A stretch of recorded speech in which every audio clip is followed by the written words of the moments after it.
Baik, sebelumnya Assalamualaikum warahmatullahi wabarakatuh. Perkenalkan, nama saya Arjun Palahi dengan NIM akhir 037. Izin mempresentasikan tentang kekuasaan dan politik. Yang pertama ada kekuasaan. Kekuasaan adalah kemampuan seseorang atau kelompok untuk mempengaruhi atau mengendalikan tindakan, keputusan atau pemikiran orang lain. Kekuasaan dapat berasal dari berbagai sumber seperti posisi formal, pengetahuan, keahlian, hubungan, atau akses terhadap sumber daya penting. Selanjutnya ada basis kekuasaan.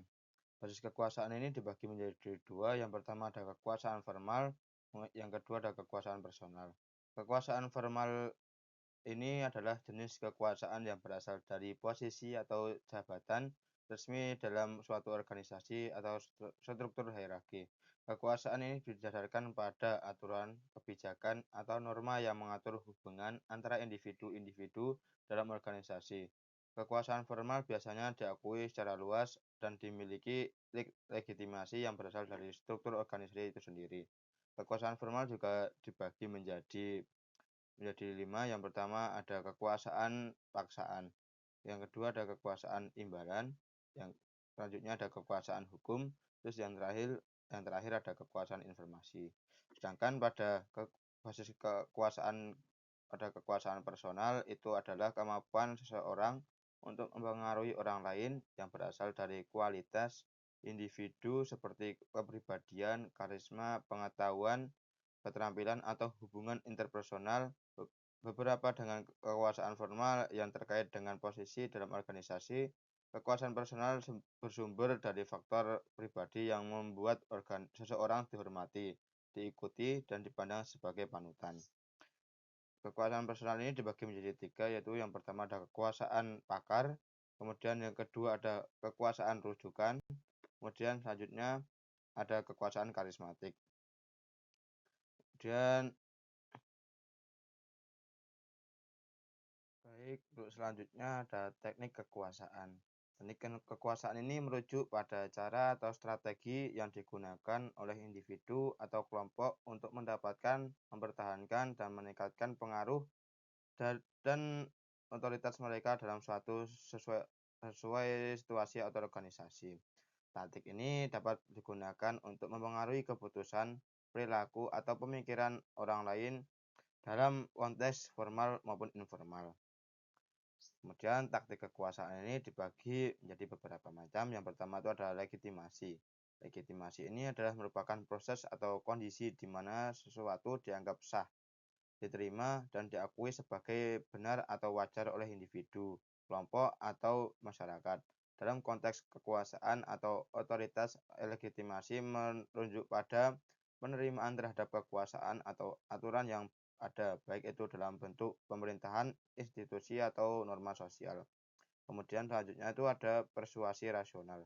Persuasi rasional itu adalah teknik atau metode untuk mempengaruhi sikap, pemikiran, atau perilaku seseorang atau kelompok melalui argumen yang logis, bukti yang kuat, dan penilaian yang terstruktur dengan baik.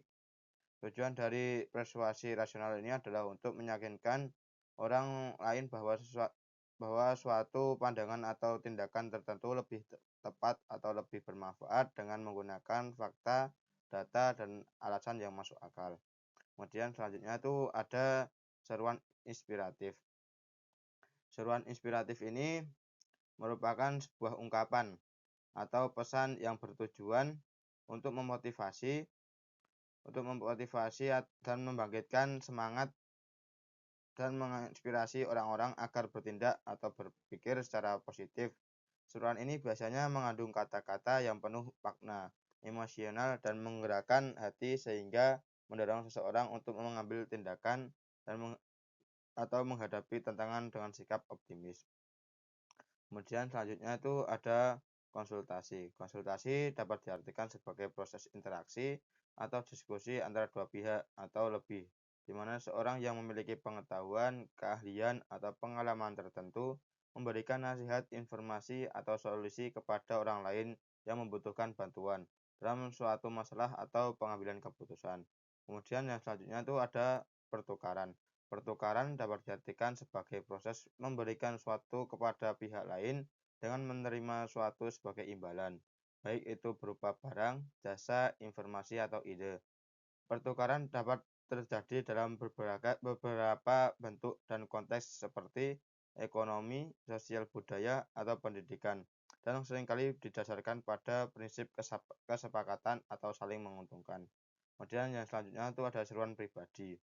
Seruan pribadi ini merupakan ungkapan atau pernyataan yang bersifat personal dibuat oleh individu untuk menyampaikan pesan, harapan, atau aspirasi tertentu. Seruan ini biasanya didasarkan pada pengalaman, pandangan, atau perasaan pribadi dan sering kali ditunjukkan kepada audiens tertentu, seperti keluarga, teman, komunitas, atau masyarakat luas. Kemudian yang selanjutnya ada pendapat yang menyenangkan. Pendapat ini adalah pandangan atau opini yang disampaikan dengan cara yang positif, ramah, dan penuh penghargaan, sehingga membuat pendengar merasa nyaman, dihargai, atau terhibur. Pendapat semacam ini sering kali digunakan untuk menciptakan suasana yang harmonis dalam diskusi atau interaksi sosial. Kemudian yang selanjutnya ada tekanan.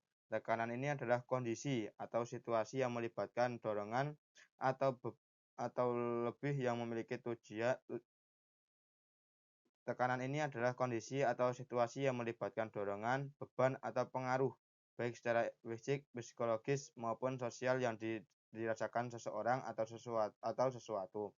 Tekanan dapat berasal dari beberapa sumber dan berdampak pada perilaku, kesehatan, dan kinerja individu.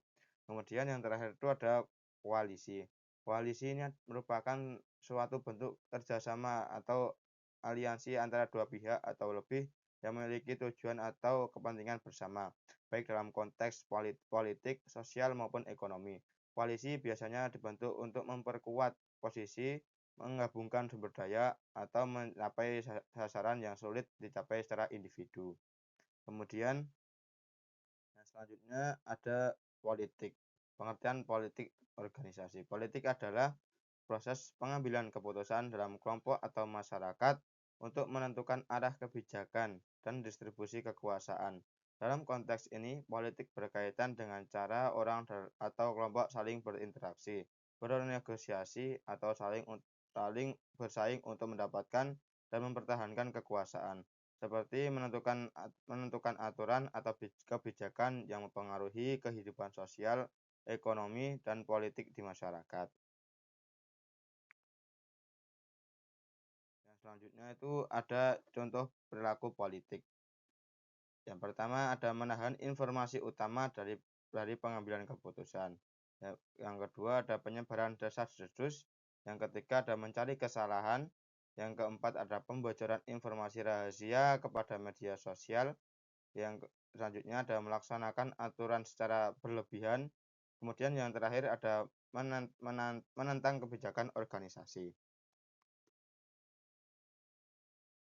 Baik, cukup sekian presentasi dari saya. Mungkin itu materi yang saya bawakan. Wassalamualaikum warahmatullahi wabarakatuh.